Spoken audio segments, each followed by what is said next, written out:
force is not acceptable. We will never accept it.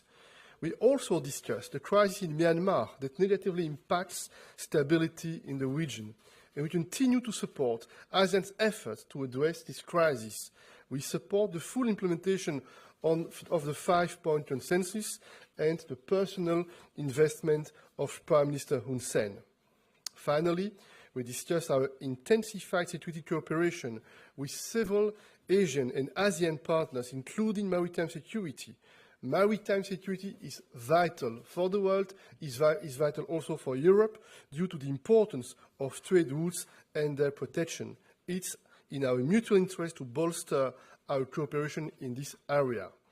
This has been a memorable day. ASEAN can count on the EU to be a steadfast partner. Together, we'll make this partnership even stronger. I thank you. Thank you, President. May I now invite the Prime Minister of Cambodia to take the floor, please.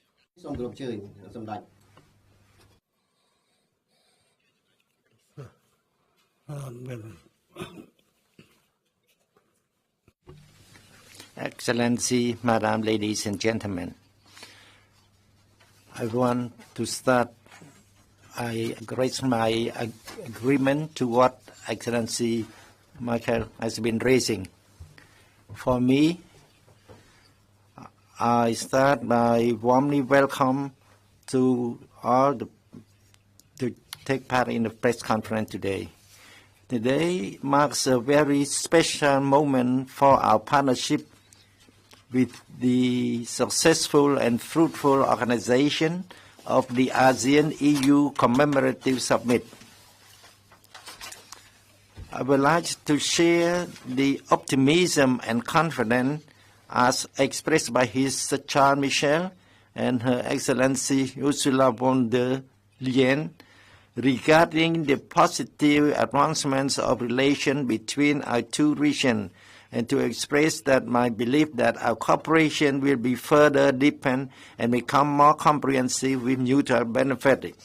I am very delighted with our open, frank, and constructive dialogue on a wide range of topics that are relevant and significant to our region.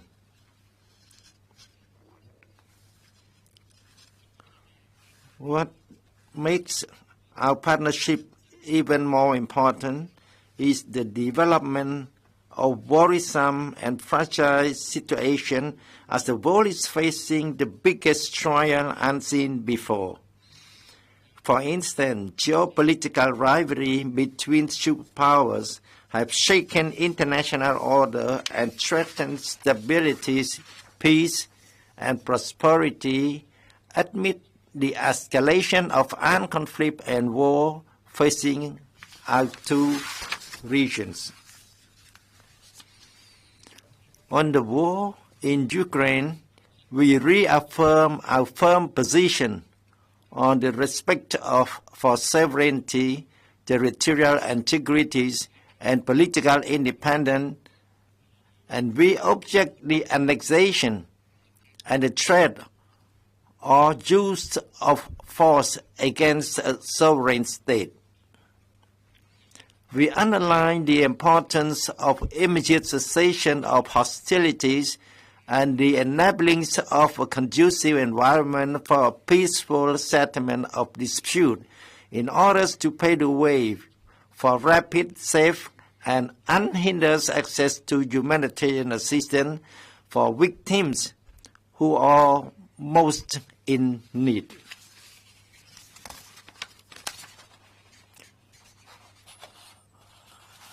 With what I have been mentioned, what is our hope is that our two regions has been connected, even geographically far away, but we are connected, become a strategic partnership. And what is the main goal that we can find in our meeting is the free trade agreement between ASEAN and EU, the two regions. That work has need to be done as quick as possible. Thank you for your attention. Thank you, Prime Minister. Madam President, can I invite you? Yes, thank you very much, dear Prime Minister Hun Sen, dear President Marcos, dear Charles, ladies and gentlemen. We had an excellent summit today with our ASEAN partners. Quite a special summit too, indeed, because it marks 45 years of relations between us, and it's a perfect occasion just to open a new chapter in our partnership. We are what you just said and called strategic partners. We stand behind this term. What stands behind this term is the reality of two regions that have so much in common, despite being a world apart. We are the two most successful regional integration projects in the world. We share the same unyielding commitment to multilateralism and the international rule of law. That means the same rules for all, whether big or small, and we both want to relegate the notion of spheres of influence to the past, where it belongs. The European Union pleads for closer cooperation between the EU and the ASEAN partners. Russia has unleashed its war of aggression against Ukraine. War has returned to the European continent, and it is clear that this is not solely a European problem, but the world is feeling the brutal shockwaves of this war on food prices, on energy security, and all this is a stark reminder that today in this world of interdependencies, there is no such thing as a European problem or an Asian problem either. All the challenges we face today are of global nature and therefore affect all of us. You, ASEAN, know what is at stake, and therefore we are very grateful that you have signed the Treaty of Amity and Cooperation with Ukraine. We very much welcome that. The more acute global challenges are, the stronger our partnership must be. And today, we indeed discussed several strands of work to reinforce this partnership with each other. We already are each other's third largest trading partners. Our free trade agreements with Vietnam and Singapore are delivering. That's impressive. So the European Union wants to conclude more such agreements with ASEAN countries, and our ultimate goal would be to negotiate a region-to-region free trade agreement. And my third and last point is on infrastructure.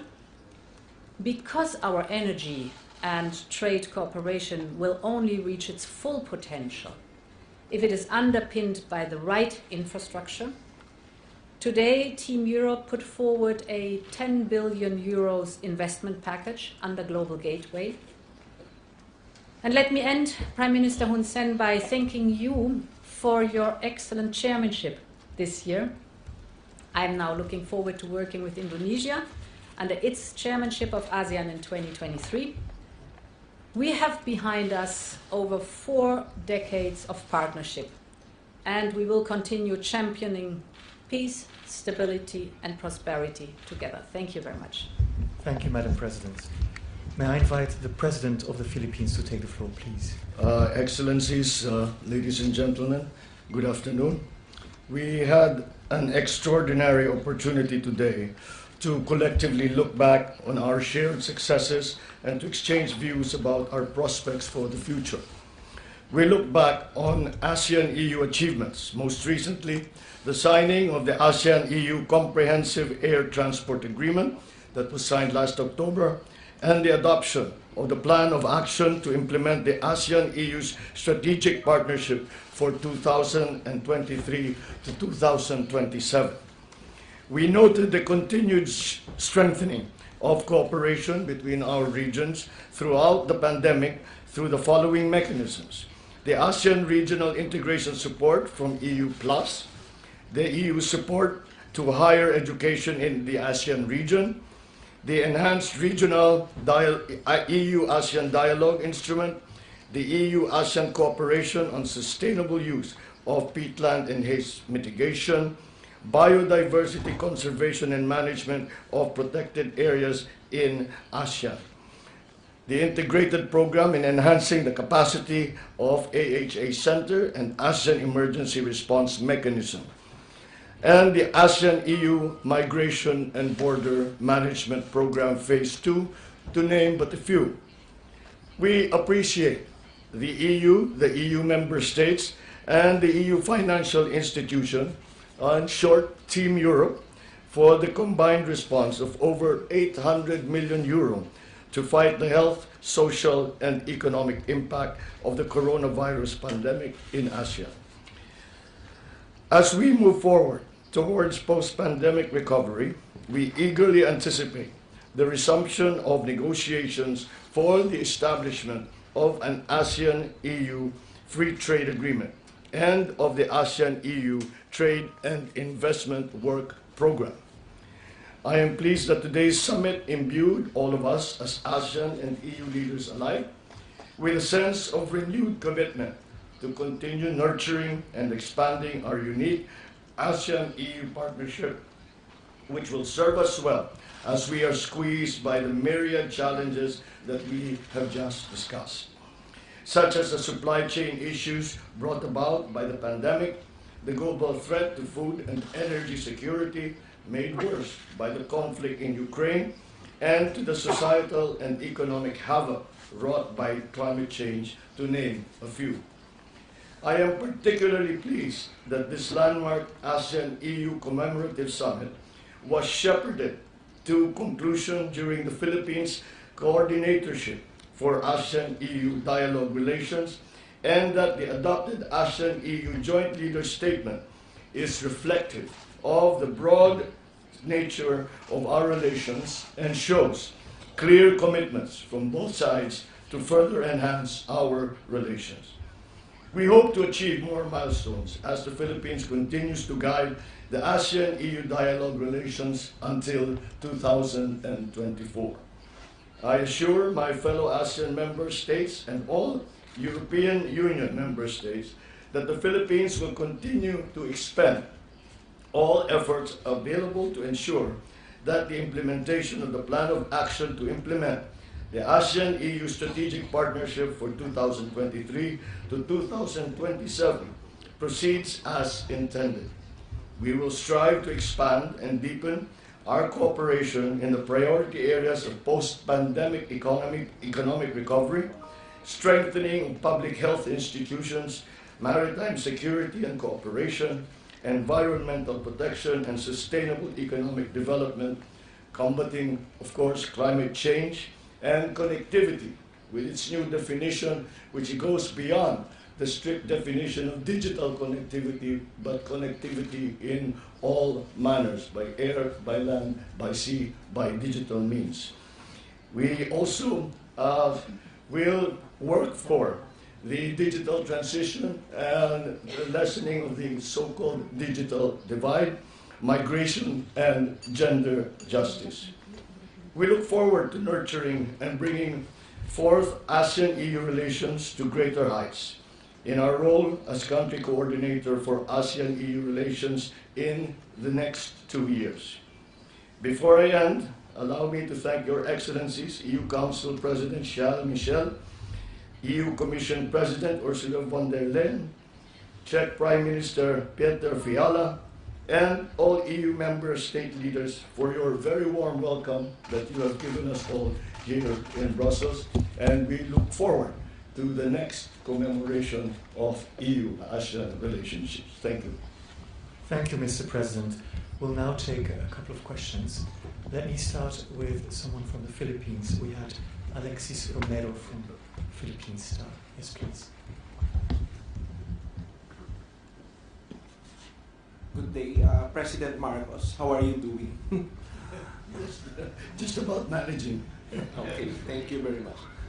President Marcos, you cited in your speech earlier the need to go beyond declaring respect and support for UNCLOS and to see an effective application of the UNCLOS to address maritime disputes. And we all know that this includes the South China Sea route. What concrete measures can the ASEAN and the EU undertake to ensure the rule of law in disputed areas beyond the usual strongly worded statements? Well, this is one of the reasons that we have these conferences, is to map out any possible actions that might be jointly taken, because every action that might be taken that objects or brings light to a possible violation of the UNCLOS is much stronger when it is brought about by a group of nations such as ASEAN, and if the EU now, with our strategic partnership, is able to also join their voices to that, then that will be much stronger in the terms of actually being able to enforce what UNCLOS is all about. Their commitment, by the EU's commitment, which is found in the joint declaration, the EU's commitment to even the doctrine of the DOC, the doctrine of behaviors in the South China Sea, is already a very, very big step for us in the Philippines, for example, and for all the countries around the South China Sea. That we now have the support, a strategic support, from not only the member countries of EU, but of EU itself. Now, because EU and ASEAN together comprise the largest, most well-organized regional aggregations, then that will be a very, very strong position to be able to negotiate, even individually for the Philippines, or jointly with ASEAN, or even with the EU, as perhaps as a third party, for us to take action and to negotiate further these difficulties that we are all having to face with the problems in terms of territoriality in the South China Sea. Thank you. We have another question. Rosie Birchard, yes, from Channel News Asia. Please. Thank you very much. Rosie Birchard reporting for Channel News Asia, CNA. To President Marcos and Prime Minister Hun Sen, the EU has announced this 10 billion euros of infrastructure investments. Now that's just a drop in the ocean really when you compare it to what the Asian Development Bank estimates is needed in terms of investment to keep up levels of growth in ASEAN. What would you like to see? Would you like to see more? Can you give us some insights into that? And to Presidents Michel and von der Leyen, we heard a lot about a potential block-to-block free trade agreement there now. I believe that's still pretty far off. What are the biggest barriers in your eyes? Is it Myanmar? Is it about climate policies from the ASEAN side? What do you think needs to happen to be able to get there? Thank you very much.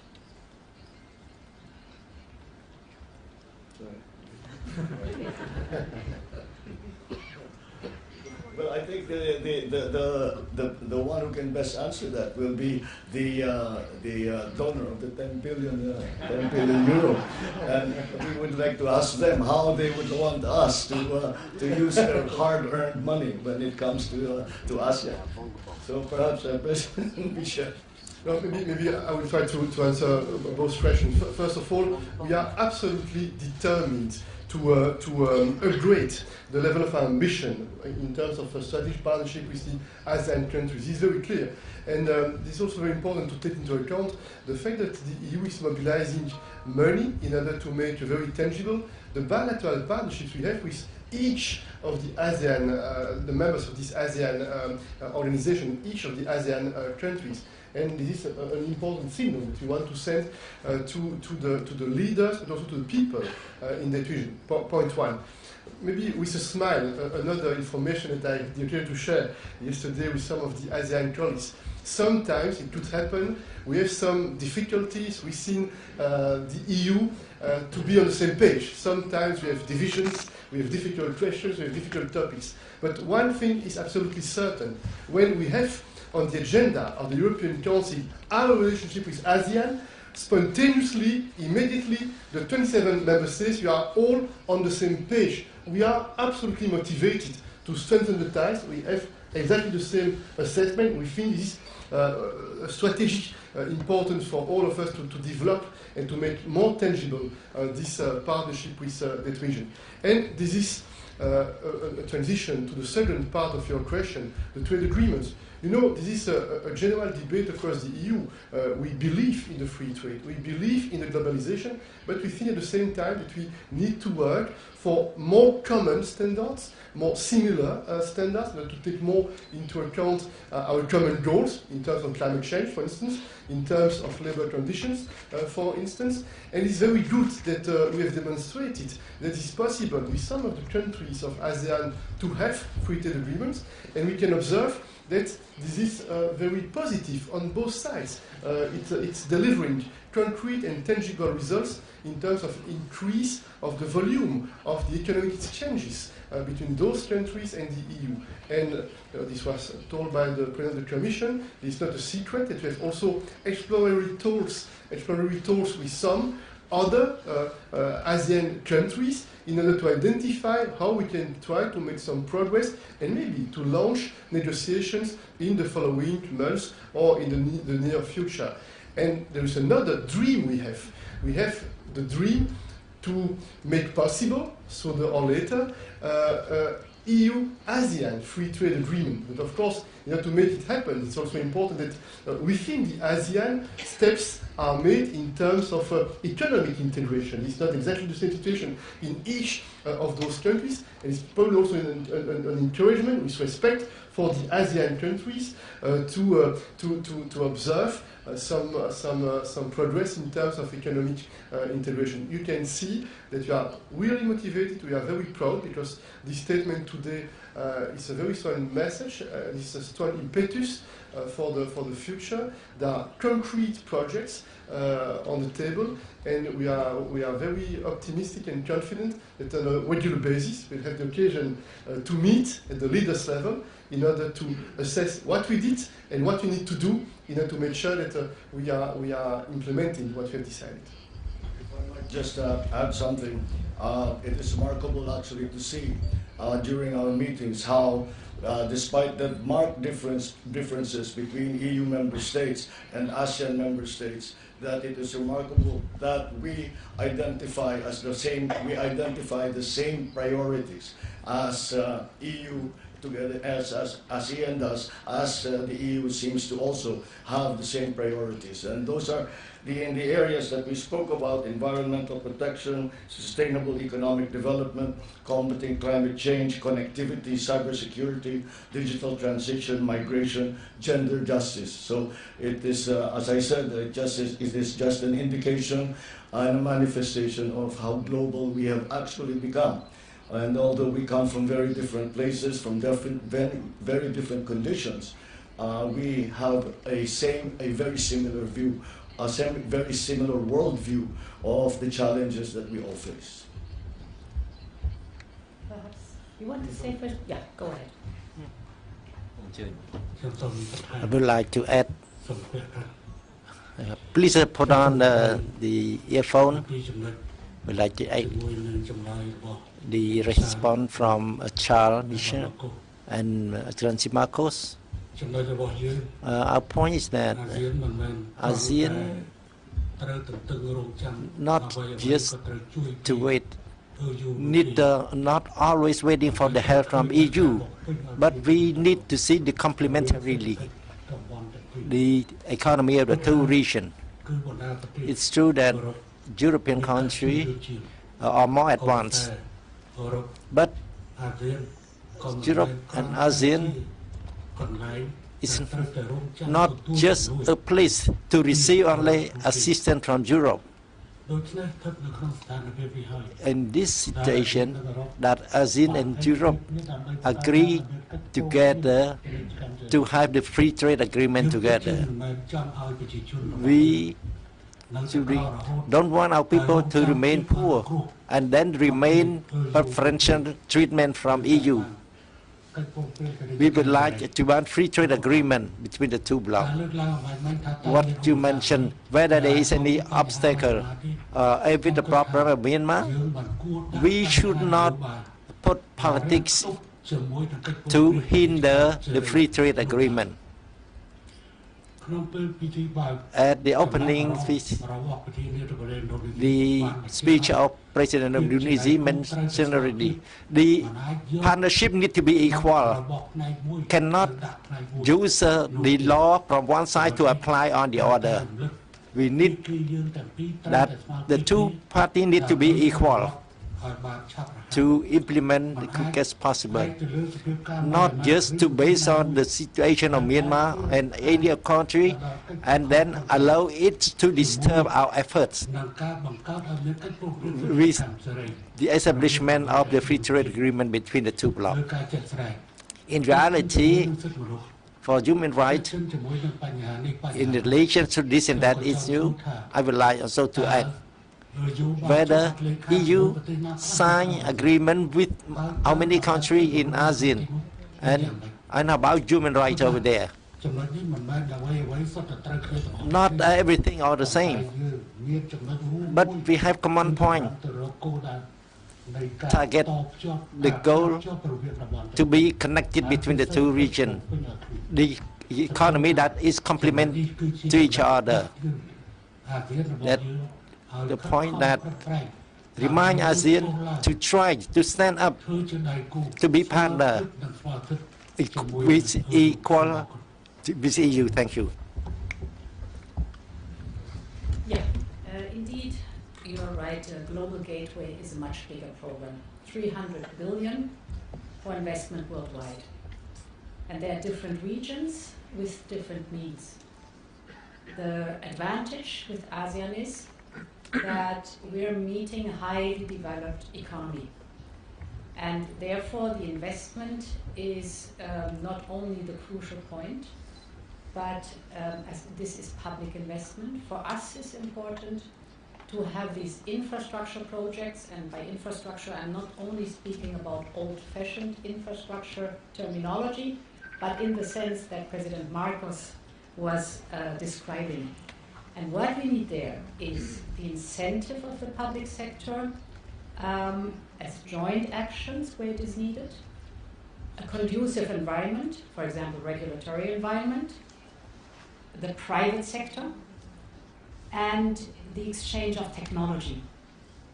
And this is growing on 3 partnerships that we are developing together. The ASEAN-EU Green Transition Partnership, the ASEAN-EU Connectivity Partnership that starts this year, and the ASEAN-EU Energy Dialogue. And this is the overall concept. So you're right, the 10 billion are one part, but certainly not the whole picture of the way we address the projects. Now, what the region-to-region free trade agreement is concerned, we started to negotiate in 2007, and a few years after, it stopped. And then, for a while, nothing happened. And then, with the one or the other member country of ASEAN, we were able to develop a free trade agreement. Therefore, we have now building blocks. I would call it that name. It's much more mature. And this encourages, and I'm very pleased to listen to our guests, this encourages us to think in a broader spectrum for a region-to-region free trade agreement, as we have already experienced now with building blocks. It may be that, first of all, the one or the other free trade agreement with individual countries of the ASEAN is coming first, but we have no experience. The free trade agreements that are in place are delivering, so they show the success, and we have proven that we're able to match the different interests. Thank you. Yes, Finbar, please.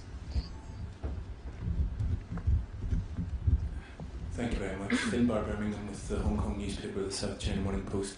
A lot of talk about the things that you have in common, but just reading the joint statement, there certainly are some differences, particularly on Ukraine, where it says most members strongly condemn the war in Ukraine and stress that it's causing immense human suffering. To Prime Minister Hun Sen, President Marcos, could you explain why it isn't all members that are condemning the war in Ukraine? Just a follow-up question. ASEAN is often portrayed as a swing state between the big powers of the United States, China and Europe. I'm wondering from both of your perspectives whether you welcome the European Union to compete with the United States and China, or whether indeed you do see it in that way. Thank you very much.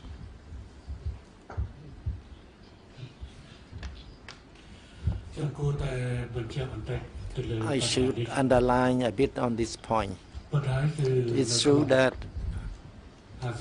in ASEAN, all countries do not have the same position. The decision at the UN, some countries vote to support, some vote abstention. For Cambodia,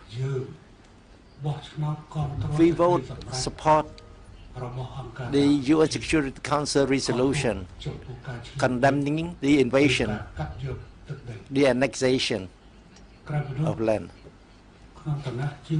And as ASEAN chair, we also coordinate to issue the statement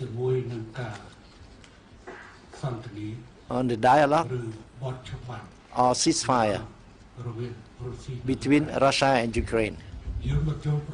We do not agree with the aggression, the use of force, or the annexation of land. This position, we are not only the one who support, but we co-sponsor that UN Security Council resolution at the UN. And they should the position.